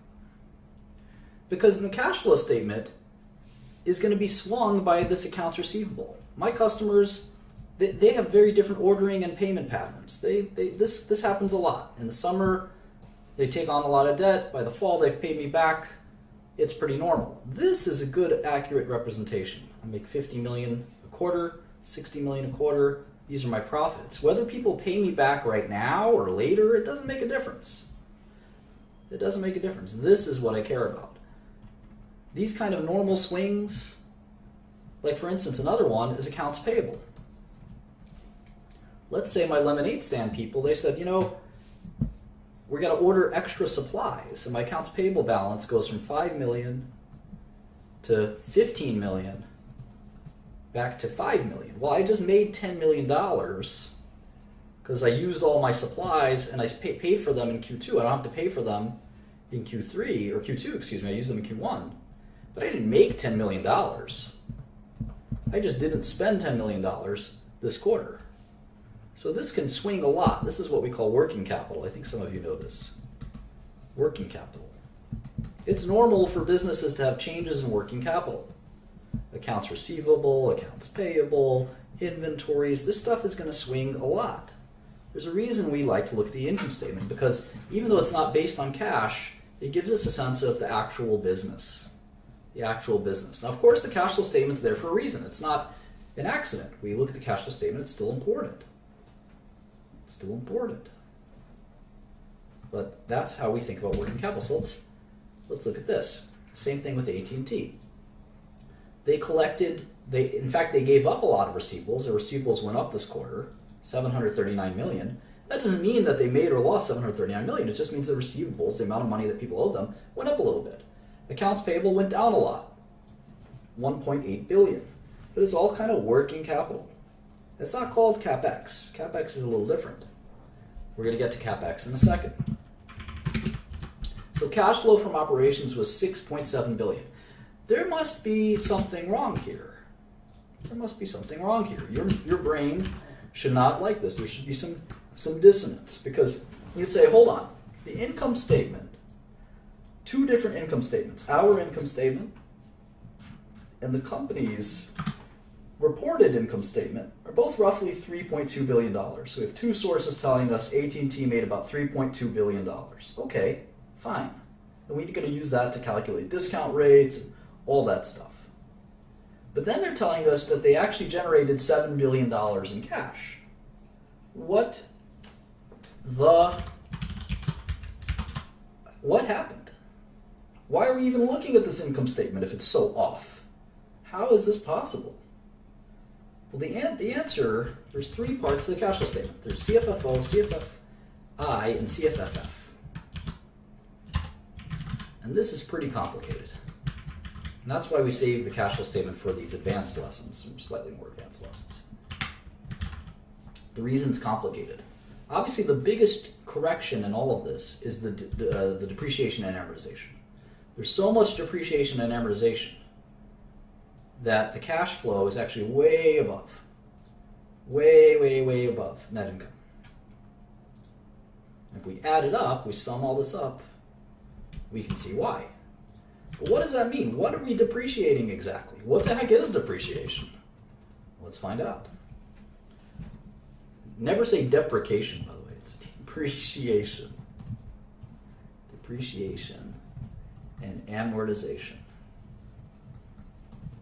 What's the difference? First of all, does anyone know what the difference between these two things is? They're both write-off methods. They're both writing off methods. Writing off. Or we call that expensing methods. What's the difference between these things? Expensing.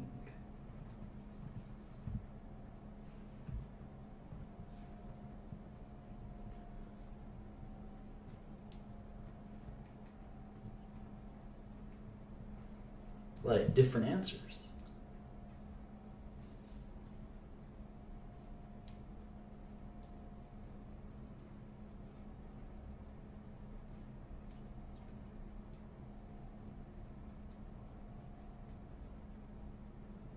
Yeah, a good way to look at it is depreciation is how we expense tangible assets or property, plant, and equipment.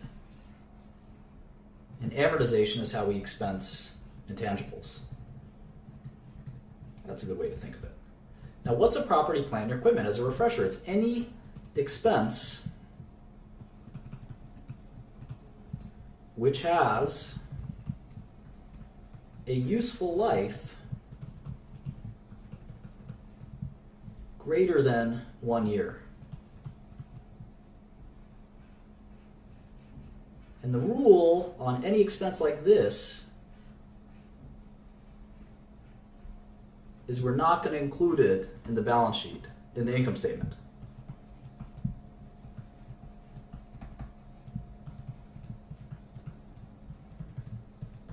And this is going to confuse the crap out of you. Let me explain why. Let's go back to my company. It's not only a lemonade stand. We also do various things. We dance on the subway. What do they call that? Showtime. What other things do we do in Brooklyn? Lemonade stand, Showtime, and we merged with the Showtime company. These are the subway dancers. Now we're a conglomerate. So here's our revenue: Q1, Q2, Q3, Q4. And we make Brooklyn bagels. There we go. Brooklyn bagels. All right, so our revenue, 30 million, 30 million, 30 million, 30 million. Costs, 15, 16, a little fluctuation. 15, 16, or 17. So profit, 15, 14, 15, and 13. Okay.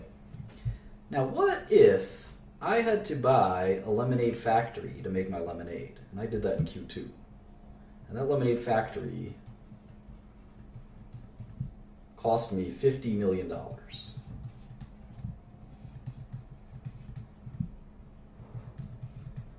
And I'm going to use that lemonade factory. Let's call it the lemonade factory. I'm going to use that lemonade factory for the next 10 years. Shouldn't I take this 50 million? Shouldn't I take this 50 million and add it to these costs so it's 66 million instead of 16?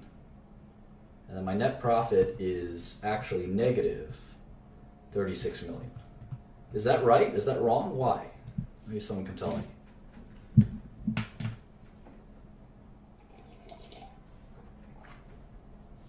Oh, we got some smarties here. That's right, I should not do that because it doesn't really reflect accurately my operations.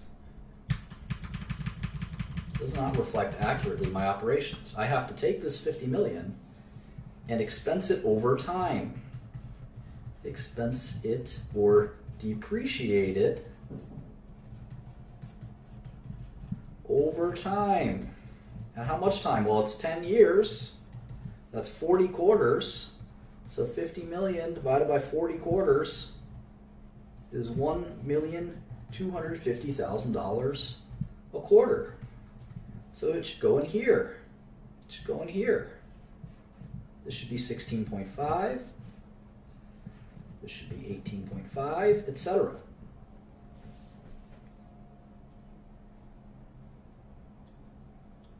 $10 years, $5 million a year, exactly. But what about my cash flow? Aren't I overstating? I'm overstating my cash flow in this quarter, and I'm understating it every quarter from here on out. I'm massive overstating it here, right? Because I'm not making 14 million this quarter. I'm losing 36 million. But then every quarter from here, there's a slight understatement. You might say, well, why is this? Why am I looking at this sort of manipulated income statement that doesn't tell me the truth? Well, it's a little bit of both. It's a little bit of both. I've got a statement that kind of tells me what my operating business looks like. Then I got the cash flow statement that's going to tell me, cash, it's going to say net income. What was my net income in Q2? 14 million. What was my depreciation and amortization? 0, because I bought on the last day of the quarter. What was my CapEx? Capital expenditures on property, plant, and equipment. 50 million. Negative 50 million.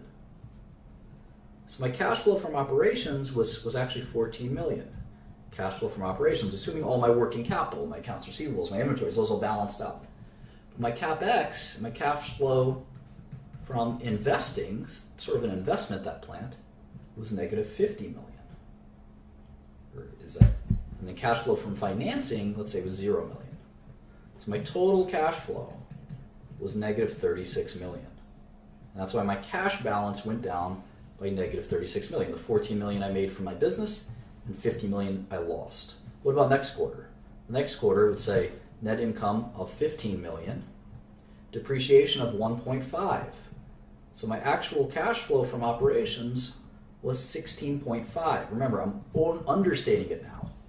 I'm telling you that I made 15, but my actual cash flow was 16. So I'm going to give you both statements so you can study what the difference was.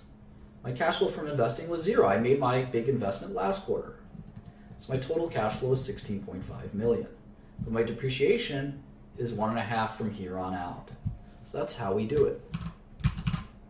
So let's look at AT&T's CapEx. How much did they spend on CapEx?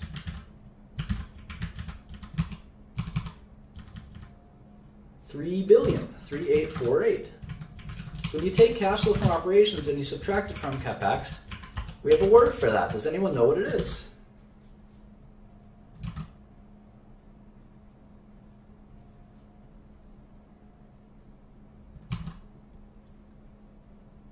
Who's super smart?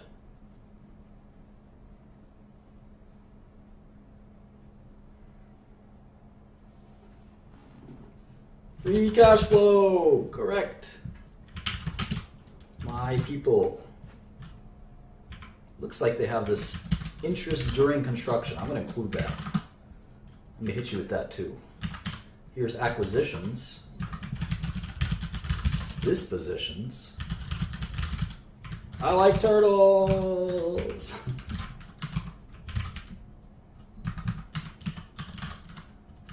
And what's this? Dispositions. That's +8. And sale of securities.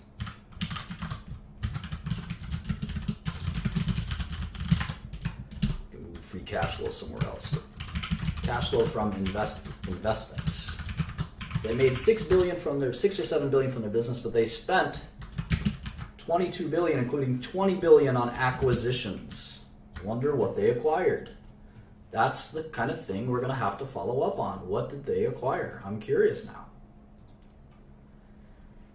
And then here's their cash flow from financing. This is all important stuff too. Debt, issuance of debt. Let's just make it all together, just call it debt.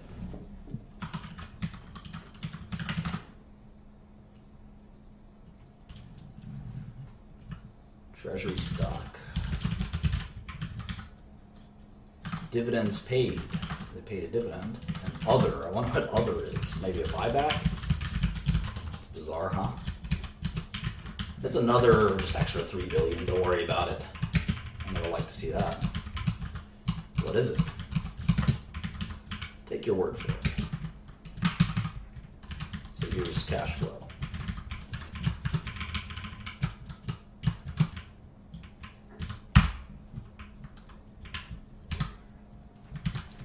All right, so that was fun. We did our first glance at a cash flow statement. We talked about expensing complicated things like CapEx. We started to set up a